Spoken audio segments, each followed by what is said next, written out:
Welcome to English with Abby and Torai. I'm Abby, and today we are on day 8 of our English course called Level Up Your English. This course is for intermediate learners around a B1 level and those who want to take their English to the next level. Today we will talk about English for real life.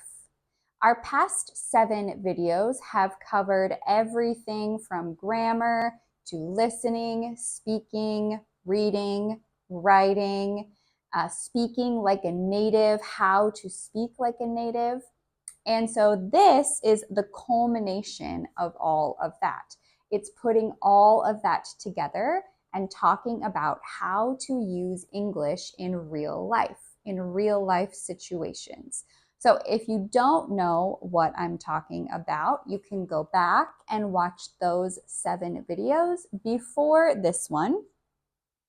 But this is for using English in real life, which of course is important as you take everything you have learned and practice it in real life with real native speakers in real life situations. And so there are 4 specific situations we will talk about today.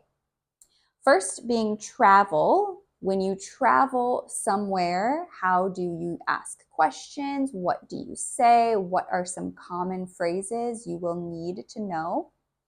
And then shopping, when you're out shopping at a store, whether it be a grocery store or a clothing store. And then eating out, questions and phrases that are most common when eating out at a restaurant. And then finally, small talk. Small talk is when you ask basic questions in conversations with another person. So in this video, we will talk about all 4 of these real life situations. The first real life situation we will talk about is travel and specific phrases and sentences and questions that you'll need to know when you travel, need to know how to ask in English. Now, it's important to understand that no matter which country you go to, whether they have English as their first language or not, all of the travel signs in the airport, in the train stations, will be in English as well as their language in their country. For example, we live in Italy, and when we go to the airport, all the signs are in English and Italian. And in the train stations here, they are in English and Italian. And so it's very important to be able to ask these phrases in English, to know what you're looking for in English. And so we'll talk about some phrases today. The first is important. If you don't know where to go, or if you're lost, or if you're trying to find something, this is a very helpful question. You can start with, excuse me. Excuse me is a very polite way of getting someone's attention. Excuse me, could you help me find the train station? Excuse me, could you help me find my terminal or my gate? Excuse me, could you help me find the airport? Excuse me, could you help me find a taxi or an Uber? Or excuse me, could you help me find my hotel or my Airbnb? But excuse me is a very polite way to get someone's attention that you don't know, and then ask, could you help me find wherever you are trying to go? Could even be, could you help me find the museum? Or could you help me find the Colosseum if you are in Rome? Another question could be, how do I get to the airport? How do I get to my hotel? How do I get to the place where the taxis are? Or how do I get to the bus stop? Some very common places you'll need to know, and this is another way to ask how to get there. The third one is to say when you ask someone, how do I get to the museum? Is it far from here? Is it far from here? Is it far from here is basically asking how far or how close it is. Will it take a long time to get there? Will it be really short? Will you need to take a bus or the metro or a taxi? Or can you walk? If you ask, is it far from here? Someone could say, yeah, it's about 3 kilometers, or miles, as I would say, 3 miles. Is it far from here? They might say, no, it's pretty close. Is it far from here? No, it's only a few blocks. Blocks is sometimes how you'll measure distance in the US. So you could ask, how do I get to the museum? Is it far from here? And they might say, no, it's 3 blocks down and then take a left. And so you can walk 3 blocks down and then take a left, and then you'll be at the museum. And then finally, this last question, could you show me where the airport is? Could you show me where the museum is? Could you show me to my hotel? Could you show me how to get a taxi? Could you show me where the Colosseum is, or whatever within that city that you are in? So all 4 of these questions or phrases are very important to know and practice when you travel somewhere new. Now let's talk about shopping and phrases and questions to use while you are shopping in an English-speaking country or in a store where you need to speak English to someone. So the first is, if something does not have a price on it or you don't know how much it costs, you can simply ask, how much is this? And using that phrase from the first section in travel, the excuse me phrase, you could say, excuse me, how much is this? Excuse me, how much is this? And then the person who works at the store will tell you how much it is. And then the next question that you could create, this is if you're shopping and you find something, maybe it's a shirt or some item of clothing or something else, but you want it in a different color or in a different size. You could ask, do you have this in blue? Or do you have this in a smaller size? Or do you have this in a larger size? Do you have this in red or black? Do you have this in a size up? Do you have this in a size down? So asking if they have a smaller size, a larger size, a size up, or a size down, or asking if they have it in a different color as well. Those are all things that may be useful when shopping, especially for clothes. But asking, do you have this in a large or in a medium? Do you have this in red or blue? And then another question that is helpful, especially if you find what you're looking for and you want to try it on, you ask, can I try it on? Can I try it on? Which means you go try it on, see if it fits, and then if you want to buy it or no. But can I try it on?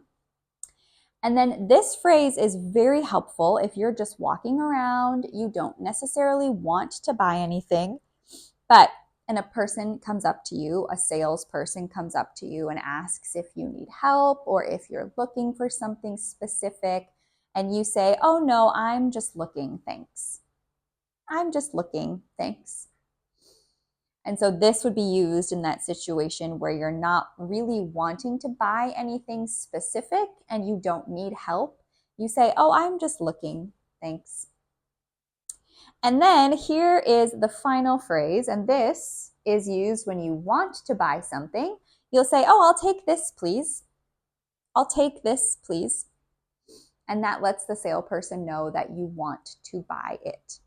So if we did a little conversation here, put it together to see what that would sound like, we could say, okay, oh, excuse me, do you have this in blue? Oh, sure, I can get that for you. Can I try it on? And then the person would say, yes, you can try it on. Over here, you can try it on. Maybe you try it on and it fits and you like it. And then you ask the salesperson, okay, how much is this? And they say, oh, it's $18. And then you say, oh, okay, I'll take it. Or I'll take this, please. And then the person would say, great. Okay, let's talk about eating out and phrases and questions and sentences to use when you are eating out at a restaurant. So, the first, of course, when you maybe arrive at the restaurant, when they seat you, they'll probably give you a menu. But if you want to see a menu or they did not give you one, you can ask, can I see a menu, please? Can I see a menu, please? Can I see a menu, please? And they'll, I'm sure, say, of course, here you go, and give you a menu. And then when you're ready to order, here is how you can order. You could say, I'd like the chicken, or I'd like the pasta, or I'd like the spaghetti, or I'd like the pork, or I'd like the club sandwich or the soup, whatever you would like to order. You can phrase it by saying, I'd like. I'd is I would. It's a contraction. I would. I would like the chicken, the pasta, whatever you would like to order. If you are not sure what to order, you could ask the waiter or waitress what they recommend. You could say, what do you recommend? And they might tell you, oh, the pasta is really good here, or the chicken, or the beef, or whatever they recommend. They will tell you what is really good at that restaurant. You can also say, could I get the chicken, please? Could I get the meatballs, please? Could I get the sandwich, please? It's another way of ordering. I know it's phrased like a question. Could I get the chicken, please? And the waiter or waitress will say, of course. It's not really a question. You're just telling them, could I get the chicken, or could I get the pizza, please? And they'll say, of course, and write it down. And then finally, when you have eaten and you're ready to pay, you can say, could we get the bill, please? Could we get the bill, please? And then the waiter or waitress will know to bring you the bill. The bill. You could also say the check. The bill or the check. They mean the same thing. Now, in the US, when you eat at a restaurant, you most likely will not have to ask for the bill or the check, because they'll just bring it to you when you're kind of finished eating, or even before that. They like to turn people over in restaurants pretty quickly.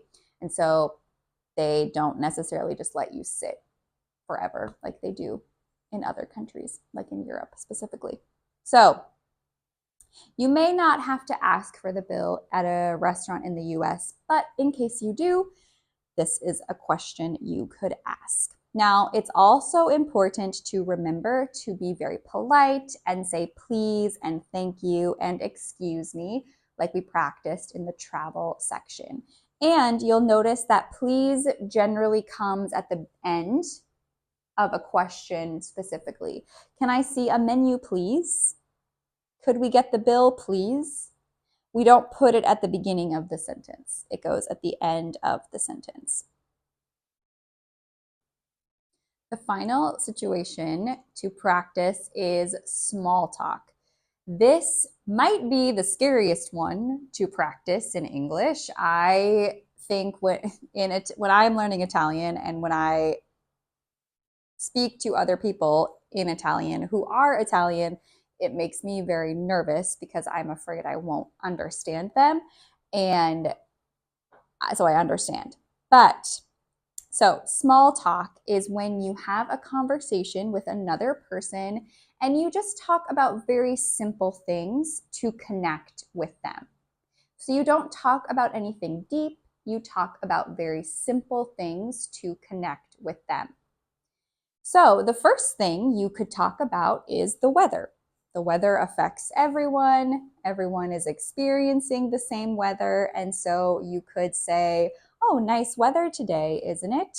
And they might respond, yeah, it is very nice. I thought it was going to rain, but it didn't. So We came outside today and I'm glad it's sunny. But when you talk about the weather, it's very nice because you can connect over something very simple. If it's raining or if it's hot or if it's sunny or if it's very nice outside, you can connect with someone over the weather.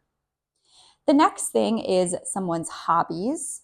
Hobbies are things you do in your free time, not what you do for work or school, but things you do in your free time for fun, like reading or knitting or video games or other types of games. Maybe you create something or garden. Any of those things are hobbies. And so you could ask another person, what do you do in your free time? Or what do you enjoy doing in your free time? And they might say, oh, I really enjoy reading. I'm reading this book right now. Have you heard of it? Or have you read it? You might say, no, I haven't. What is it about? And so you start a simple conversation that way. And then finally, you can talk about work or school. And you could ask, what do you do? What do you do? This question is very confusing a lot of the times, the way it's worded and actually what it is asking. What do you do asks a person what they do for work or if they go to school. So if you ask someone in English, what do you do? They might say, oh, I'm a teacher. I teach at a school, or I'm a student. I'm in this grade, or I'm in college, or I am in grad school. But what do you do asks someone what they do for work or where they go to school. So thank you for watching this video. I hope it was helpful in better understanding English for real life situations. And if it was, please leave a comment with a question or a phrase that you learned and would like to try out in the future.